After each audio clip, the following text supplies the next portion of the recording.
Now at 5, the trial of a man accused of hitting and killing a local high school student continued today with testimony about what happened before the crash and the actual crash itself.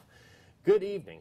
Bishop Dwenger student Haley Nellam died last March when prosecutors say Jeremy Washington ran a red light and hit her car. For the last 3 days, the trial has focused on the fight and the shooting at the Corner Pocket pub that happened just before the crash. Some of that testimony continued this morning, but first responders from the crash also took the stand. And NewsChannel 15's Sara Wagner is covering the trial. She joins us live from outside the Allen County Courthouse with the very latest on the case. Sarah.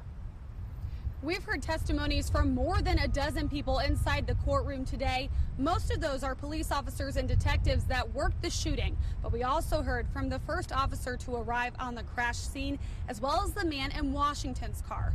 As you can imagine, it's been a very difficult and emotional day for the Nellam family and others in the room as they've had to relive the night that Haley died. As the prosecution questioned or interviewed the officer that arrived on the scene first, he recalled running up to the crash to find Haley lifeless in her car and Washington talking on his phone nearby. He described Washington as calm, but also swaying from side to side and slurring his speech.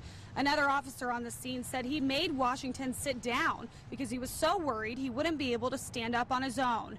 At one point, the prosecution passed around a picture of Haley stuck in her car to the jury. You could tell this understandably upset many of the jury members as well as the Nellam family.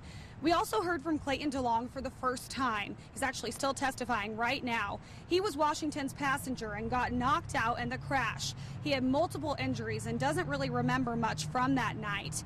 The day also included many testimonies of how police went to great lengths to find any sort of weapon from the 3 other men involved in the shooting with Washington.